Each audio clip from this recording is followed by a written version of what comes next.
Halo, selamat pagi teman-teman. Bagaimana weekend hari ini? Hari ini kita akan talk show mengenai bagaimana pentingnya prestasi untuk masa depan. Hari ini saya tidak sendiri, ditemani sama Kak Tamara. Halo Kak Tamara. Halo, halo Kak Nom. Akhirnya ya setelah 1 jam Iya, banyak banget ya rangkulnya. bagaimana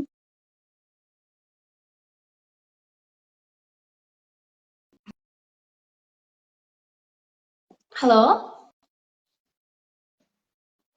suaranya suaranya cukup jelas. Bagaimana jelas Kak? cukup jelas? Ya. Bagaimana hari ini Kak? Sudah siap membawakan materinya? Astaga, siap. Baik, hari ini kita akan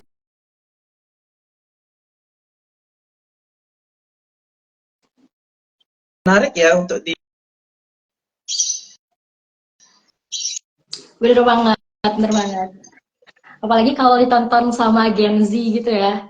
Bener-bener sangat dekat banget topik ini sama anak-anak remaja dan juga teman-teman kita semua.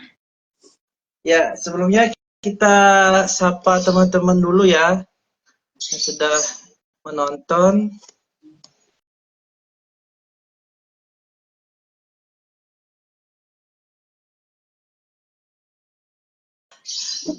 Udah Pak, lumayan. Gimana Kak? Udah siap untuk bawa materinya? Siap. Saya persilakan. Oke. Jadi, halo semuanya. Suaranya saya udah jelas belum ya Kak? Sudah lumayan clear. Oke, jadi sebelumnya ada pepatah mengatakan bahwa tak kenal maka tak sayang. Karena itu, di sini saya mau memperkenalkan diri lagi. Perkenalkan, nama saya Putu Amara Satya Astari dan bisa dipanggil Amara. Saya merupakan first runner up remaja berbudi pekerti ke-19 tahun 2023 kemarin. Nah, jadi pada hari ini dikasih kesempatan untuk bisa sharing-sharing tentang apa sih pentingnya dan dampak dari meraih prestasi buat anak remaja dan juga tentunya remaja itu kita semua gitu. Nah, oke. Jadi ngomongin tentang prestasi di sini tuh kita nggak bakal ngomongin yang berat-berat ya, tapi kayak start from the little things kayak gitu. Karena semua hal itu pada dasarnya dimulai dari suatu yang sederhana.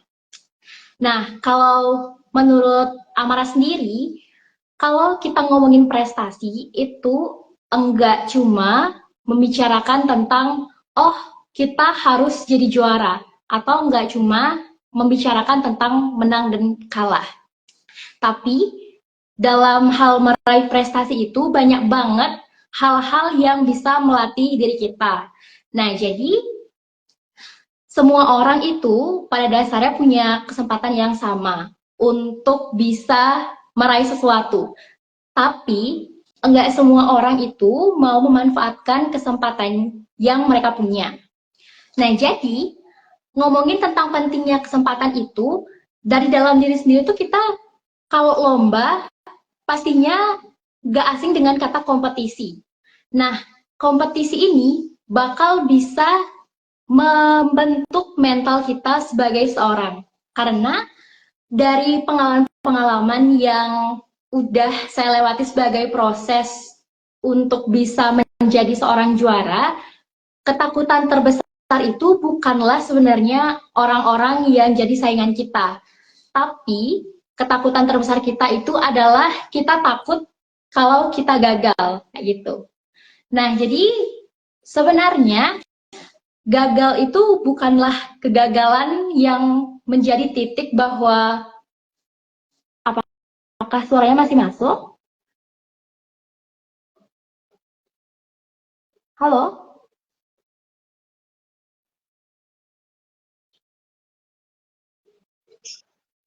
Masih bagus Kak?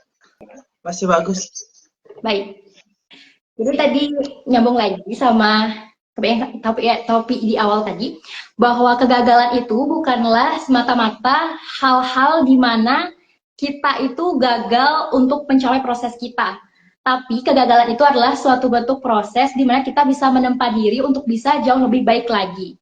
Nah, ngomongin tentang pentingnya meraih prestasi, jadi ketika kita meraih prestasi itu akan banyak sekali hal-hal yang bisa kita latih. Tentunya soft skill, terus mindset kita, gimana kita bisa berpikir, kayak gitu. Dan tentunya dampak-dampak dari kita bisa berlomba, berlatih, itu tuh banyak banget. Yang pertama, kita tuh bisa jadi lebih kreatif. Karena apa? Karena kalau misalnya kita itu mau meraih suatu prestasi, tentunya akan dilatih untuk bisa mengeluarkan versi terbaik dari dalam diri kita. Nah, untuk bisa mengeluarkan versi terbaik dalam diri kita, itu tentu kita bakal memacu diri kita untuk bisa lebih kreatif lagi gitu.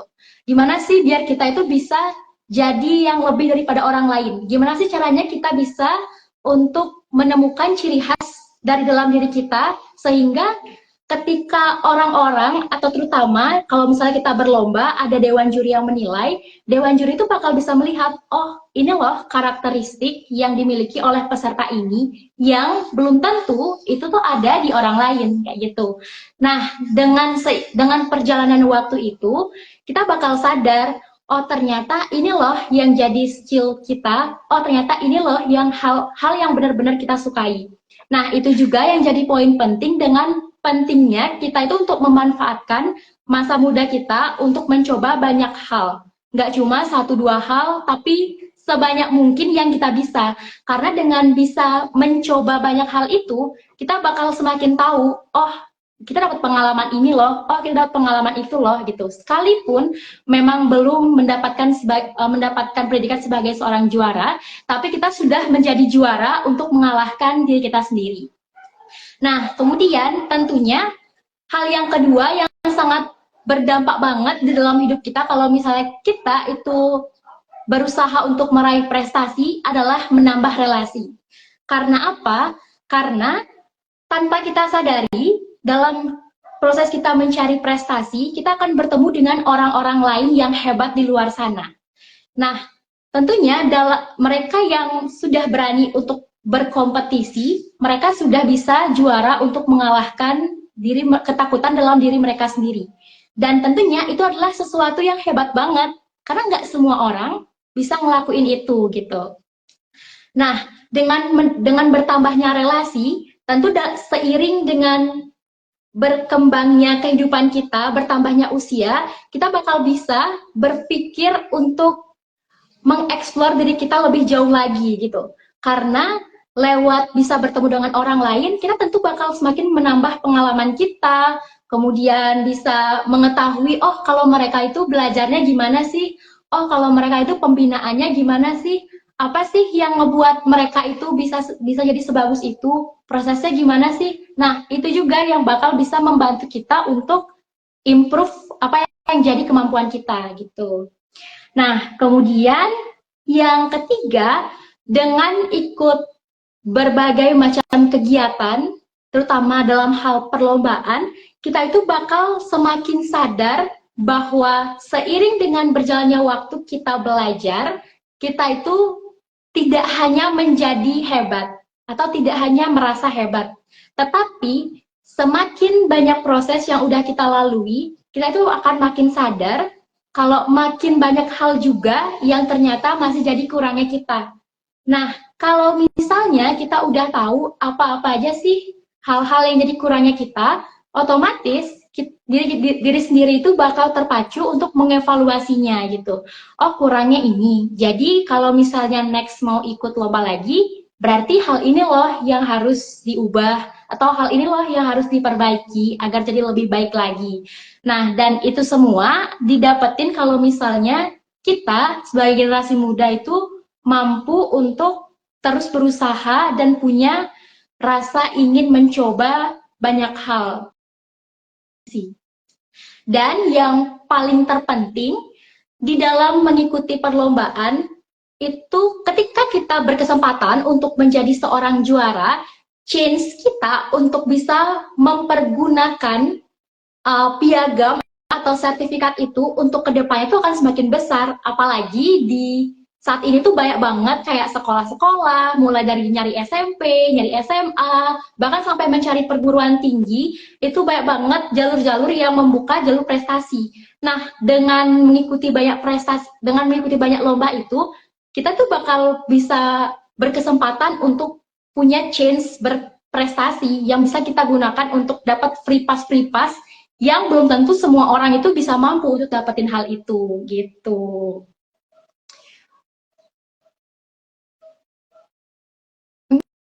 Kita sambil ngobrol-ngobrol deh Kak, biar lebih enak gitu juga ngobrolnya, materinya. Oke, buat teman-teman yang pengen bertanya, saya akan buka diskusi nanti. Bisa di komen di sini atau di story IG Senyum Anak, bisa juga di sana. Jadi kita buka jawabnya, gitu Kak. Ada materi lagi mungkin kakaknya mau disampaikan?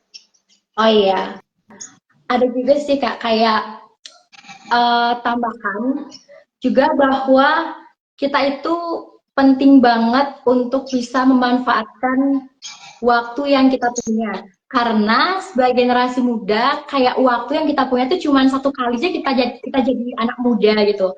Kalau misalnya seiring dengan bertambahnya usia, kesempatan-kesempatan yang kita dapetin di saat usia emas kita itu nggak bakal bisa keulang lagi gitu.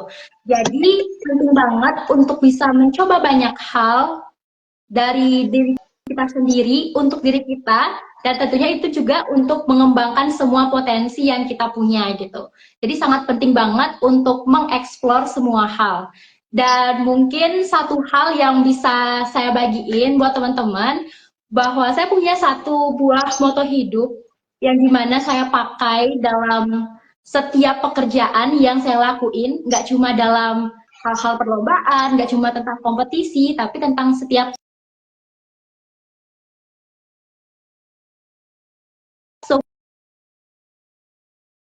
dalam melakukan setiap hal, teman-teman juga jangan lupa untuk menambahkan Tuhan sebagai pengiring kegiatan kita gitu. Karena banyak banget hal yang bisa kita lakuin, yang bisa kita usahain, tapi kadang kita lupa kalau misalnya ada Tuhan itu loh, percaya nggak percaya dalam setiap langkah. Nah, jadi itu juga bisa menguatkan diri kita ketika mau melakukan kompetisi, terutama buat teman-teman yang misalnya punya minat dalam hal berpublic speaking kayak gitu. Nah, jadi kebetulan Amara sendiri itu kan mendalami hal-hal terkait dengan public speaking, yang dimana kunci dari kita berani untuk berpublic speaking itu adalah kepercayaan diri dan keyakinan terhadap apa yang mau kita. Banyak banget bisa teman-teman yang mungkin masih malu, mungkin masih kurang percaya diri untuk bisa ngomong di depan orang banyak gitu. Tapi dengan semua persiapan gitu, dan tentunya dan juga menambahkan Tuhan di dalamnya gitu, astungkara gitu, dalam setiap apapun yang akan dilakukan, apapun yang ingin dibicarakan, itu pasti punya kekuatan kayak gitu. Ini kita bakal langsung ke pertanyaan aja gitu. Gimana Kak? Mungkin kita langsung ke pertanyaan aja Kak, kalian. Oke, sesi pertanyaan ya, saya buka buat teman-teman yang nonton bisa.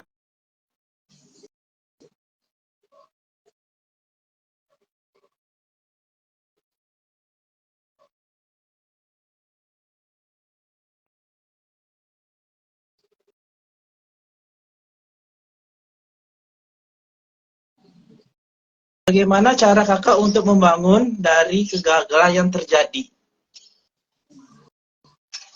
Sudah jelas? Bisa diulang pertanyaannya? Bisa diulang? Oke.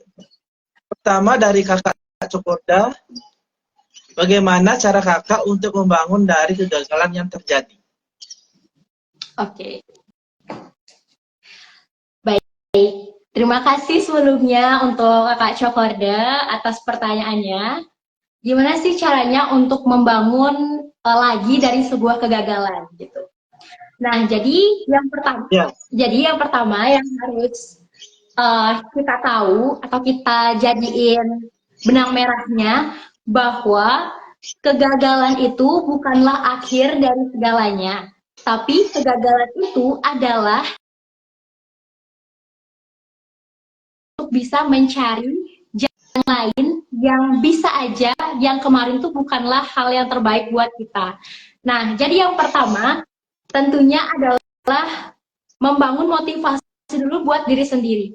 Karena apa? Kenapa di sini saya bilang motivasi? Karena ketika seseorang itu mengalami kegagalan, pastinya mental itu akan sedikit hilang gitu. Jadi kayak mungkin aja ada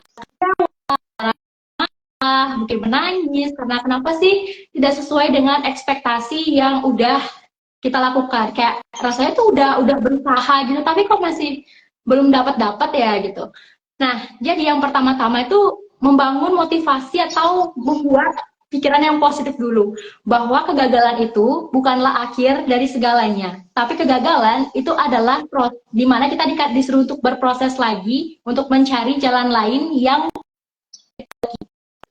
Nah, kemudian yang kedua, kegagalan itu pasti tidak mungkin kalau misalnya tidak ada penyebab, tidak ada hasil gitu, tidak ada akibat. Nah, kita tuh bisa mengevaluasi diri kita. Apa sih yang kemarin belum kita lakukan gitu? Apa sih yang belum kita maksimalkan? Nah, dari situlah kita bisa mengevaluasi diri kita, mengimprove diri kita untuk bisa memperbaiki itu semua dan bisa menampilkan yang jauh lebih baik lagi di tahapan yang selanjutnya kayak gitu. Nah, tentunya yang ketiga yaitu coba dan coba lagi gitu. Karena nggak ada hal yang kalau misalnya kita nggak coba, kita itu langsung bisa gitu.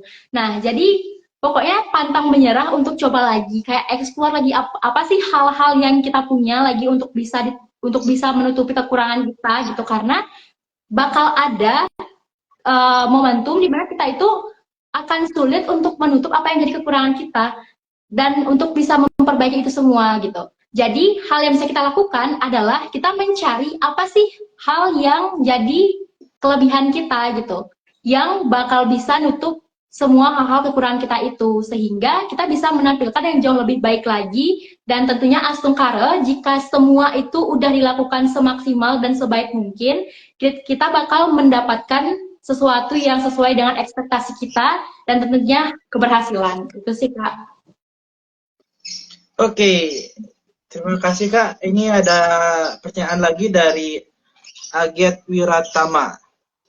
Faktor apa saja menurut Kakak yang bisa membuat kita berambisi untuk meraih prestasi? Oke. Terima kasih Agat Wiratama tentang pertanyaannya. Faktor-faktor yang bisa mendorong kita untuk meraih prestasi. Nah, kalau berdasarkan pengalaman saya sendiri, yang pertama yaitu gimana ya? Jiwa untuk terus belajar gitu. Jiwa untuk terus belajar dan juga untuk meraih sesuatu. Jadi saya tuh sangat suka banget dari kecil untuk mencoba dan mengeksplor banyak hal yang tanpa saya sadari, saya itu mendapatkan nikmatnya tersendiri. Jadi misalnya saya ikut beberapa kegiatan, kemudian ada satu dua hal yang saya rasa oh di sini loh passion saya gitu. Nah dari hal itu saya ngedapetin suatu keinginan saya ingin jadi juara loh di perlombaan ini gitu. Nah tentunya jadi juara tuh untuk apa? Yang pertama tentunya untuk membangun personal branding kita untuk diri sendiri dulu. Membangun personal branding untuk saat ini tuh penting banget karena kita itu membutuhkan pandangan dari halayak ramai gimana sih mereka menilai kita gitu. Dan tentunya setiap orang menginginkan pembangunan personal branding yang sangat baik buat dirinya gitu. Agar tentunya kalau misalnya kita mau mencari pekerjaan itu kan sangat penting banget ya personal branding. Nah, kemudian yang kedua yaitu keinginan untuk bisa berproses melatih soft skill dan hard skill yang kita punya. Nah, yang ketiga tentunya untuk menjadi seorang juara itu biasanya kan bakal dapat benefit dari achievement yang kita dapat. Kayak contohnya sertifikatnya, kemudian bisa jadi kadang-kadang yang saya lakuin juga ketika membutuhkan hal yang berupa materialnya atau hadiahnya, dan itu juga jadi sebuah kebanggaan. Dan buat aku itu adalah motivasi terbesar sih untuk bisa mengikuti banyak kegiatan perlombaan-perlombaan gitu. Nah, tentunya selain buat diri sendiri, ketika kita mengikuti suatu kompetisi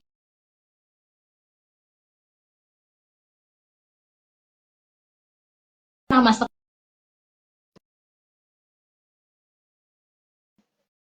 ini nggak mau terekspos gitu sebagai bintangnya sebuah sekolah gitu. Apalagi banyak banget sekolah-sekolah yang saat ini tuh berlomba-lomba untuk meraih prestasi yang bisa mengangkat nama sekolahnya gitu. Apalagi saat ini kan kayak udah ada kurikulum merdeka ya yang bisa memberikan diri setiap siswa gitu. Jadi itulah kesempatan di mana kayak setiap siswa tuh pasti ingin menunjukkan dirinya gitu. Kayak oh saya itu mampu di bidang ini loh gitu. Jadi siapa tahu kalau misalnya besok sekolah saya ada membutuhkan saya di kegiatan ini, biar saya itu dilihat gitu. Kalau misalnya aku pribadi itu juga yang jadi motivasiku dalam mengikuti setiap kegiatan perlombaan gitu. Nah, tentunya yang ketiga, kita juga mempunyai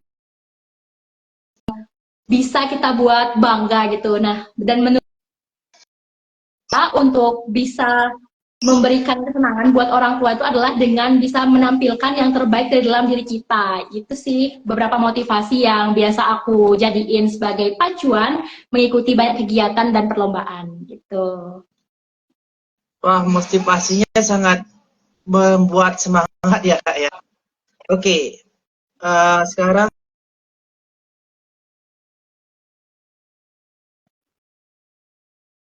apa guna piagam?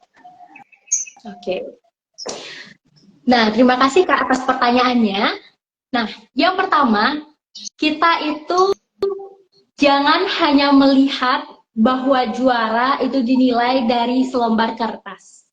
Tapi kita harus melihat bagaimana proses kita untuk bisa sampai di titik. Setiap orang itu pada dasarnya punya waktunya untuk melakukan sesuatu. Orang A bisa melakukan, dia membutuhkan waktu misalnya 1 minggu. Orang B butuh 5 hari. Orang C butuh 1 hari. Nah, ketiga orang ini bisa semuanya mempunyai kesempatan untuk jadi seorang juara. Bisa mendapatkan piagam. Kemudian ketika mereka mencari sekolah gitu misalnya, ternyata nggak semua keterima gitu. Ada cuma juara satunya aja diambil. Nah, apakah dengan demikian semua piagam itu tidak ada artinya? Itu salah. Karena apa? Karena dari setiap proses yang udah dilalui, secara nggak langsung itu akan membentuk mental. Untuk meraih prestasi itu nggak susah, tapi nggak gampang juga gitu.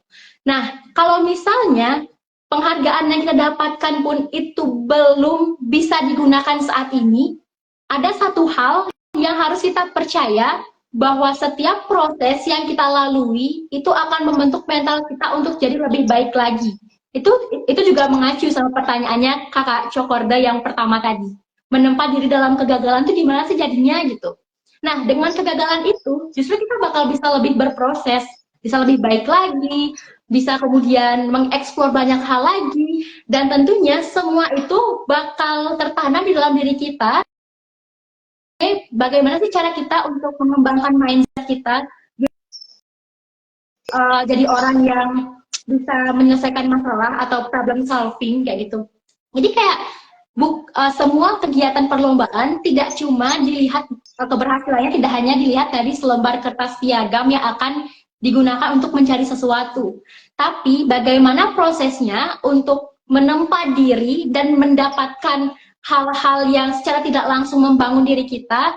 Disitulah kita bisa melihat benefit dari proses kita untuk berprestasi gitu. Terima kasih. Wah, sangat menarik ya Kak. Ini ada pertanyaan lagi dari Ria Ari. Bagaimana kalau misal kita tidak suka mencari prestasi karena tidak mau terlihat? Bagaimana itu Kak? Kalau masalahnya seperti itu. Oke, gimana?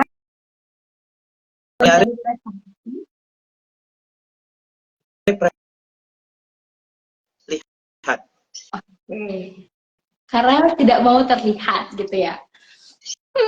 Cukup sulit ini pertanyaannya. Ya, sangat agak menarik ya pertanyaannya gitu ya. itu. Oke, tapi apa kita kulik sedikit-sedikit ya tentang pertanyaan ini gitu. Gimana kalau misalnya nggak pengen nyari prestasi karena nggak mau terlihat gitu. Sama nggak mau, kalau dari yang aku pahami, nggak mau terlihat itu kan masalahnya karena masih kurang yakin gitu loh, kayak masih apa ya, masih ada keraguan kalau misalnya bisa nggak ya gitu, atau enggak nanti kalau misalnya aku menang orang lain pikirnya gimana ya gitu, apakah bakal timbul haters gitu mungkin ya, kayak gara-gara nggak mau terlihat dari kepada orang lain gitu.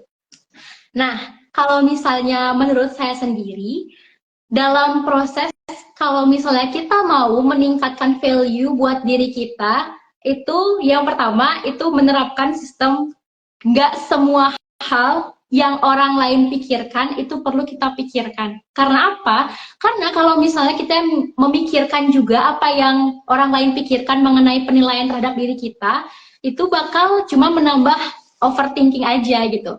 Nah, kalau misalnya seorang itu overthinking, yang teman-teman itu ada namanya rasa rasa kecemasan itu akibat overthinking itu yang bakal justru memupuk kita biar nggak usah dah ngelakuin ini, nggak usah dah ngelakuin ini, takut sekarang, nggak usah dah nyoba sekarang kayak gitu. Nah, dan itu justru bakal menghambat gimana proses kita. Nah, kalau misalnya jadi untuk menjawab pertanyaan itu, kalau misalnya dari saya, yang pertama, ketika kita memutuskan untuk meningkatkan value dalam diri kita melalui prestasi, kita itu harus fokus buat diri kita. Fokus buat apa? Fokus untuk mengembangkan diri kita, fokus untuk melihat apa sih yang jadi kelebihan kita, fokus untuk terus memproses diri kita, fokus untuk membina diri kita gitu. Jadi kayak bagaimana pendapat orang lain tuh enggak usah terlalu dipedulikan gitu. Misalnya orang-orang yang tidak suka kepada kita gitu, karena dalam setiap proses pasti aja bakal ada yang tidak proses kita gitu, karena kita tidak bisa memaksa gimana pandangan setiap orang itu biar bagus ke kita gitu. Jadi cukup berpikir, ayo kita berproses bersama-sama bersama dengan orang yang bisa memberikan kita nilai positif, bersama dengan orang-orang yang bisa mendukung kita. Buat orang-orang yang mungkin serasa memberikan hal yang tidak positif, bisa dilihat gitu, karena semua itu bakal menghambat proses kita aja gitu. Nah, jadi tentang itu mungkin satu hal yang bisa aku kasih gitu sebagai nasihat, stop mikirin orang lain dan pokoknya yakin aja sama diri sendiri, karena kamu pasti bisa dan karena kamu punya kesempatan yang sama seperti dengan semua orang yang ada di dunia ini, dan pokoknya kamu pasti bakal bisa berhasil dan fokus aja buat gitu ya sih.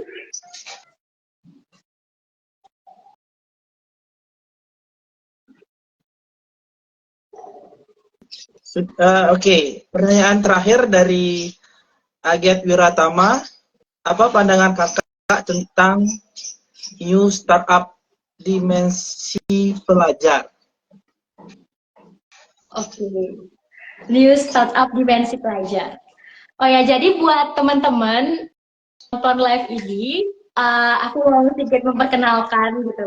Bukan endorse sih, tapi kayak memperkenalkan. Jadi startup Dimensi Pelajar, nanti bisa dicek Instagramnya @dimensi_pelajar, itu merupakan sebuah startup yang dimiliki oleh temanku, teman SMA. Jadi saya merupakan alumnus dari SMA Negeri 4 Denpasar, dan startup Dimensi Pelajar itu merupakan awalan baik dari bimbel kecil-kecilan yang teman-teman sebaya di sekolah gitu, yang saat ini bisa dibilang cukup berkembang pesat ya di seputaran kota Denpasar dan Badung di sekitarnya gitu.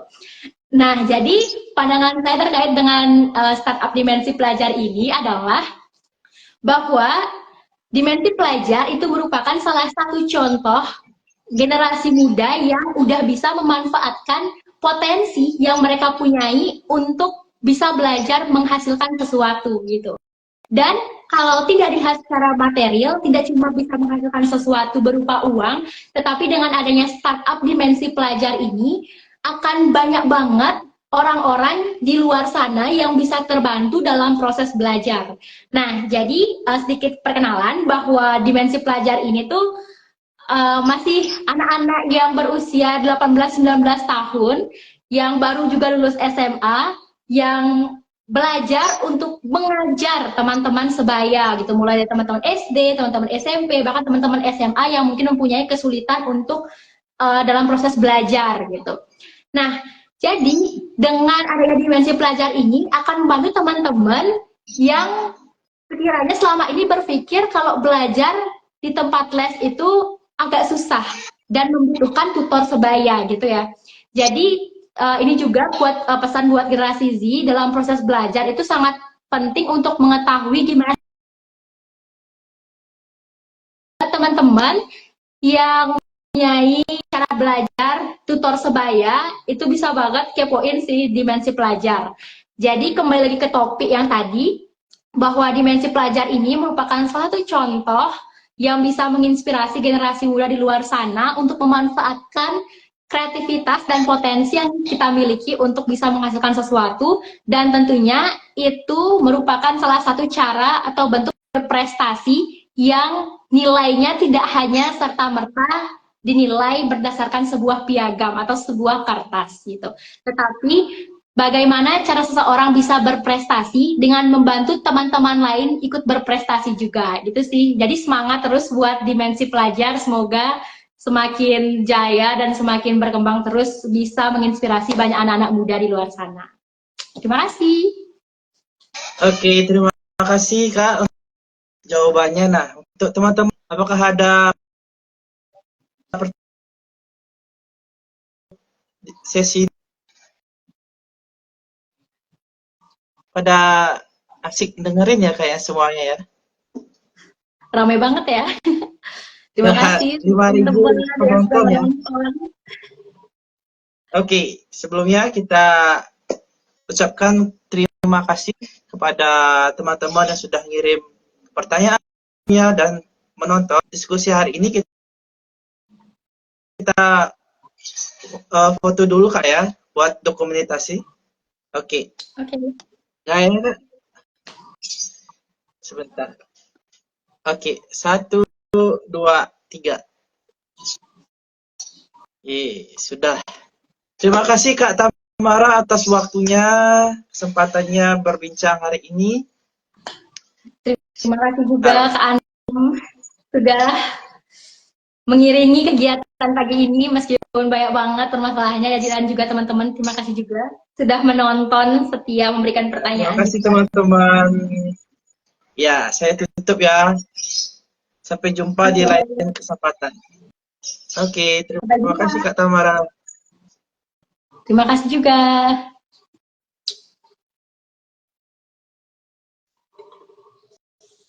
Halo teman-teman. Apakah ada yang ingin berbincang-bincang?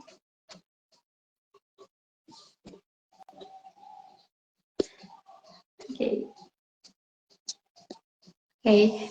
Sebagai penutup live hari ini, terima kasih buat teman-teman karena sudah menonton kegiatan hari ini.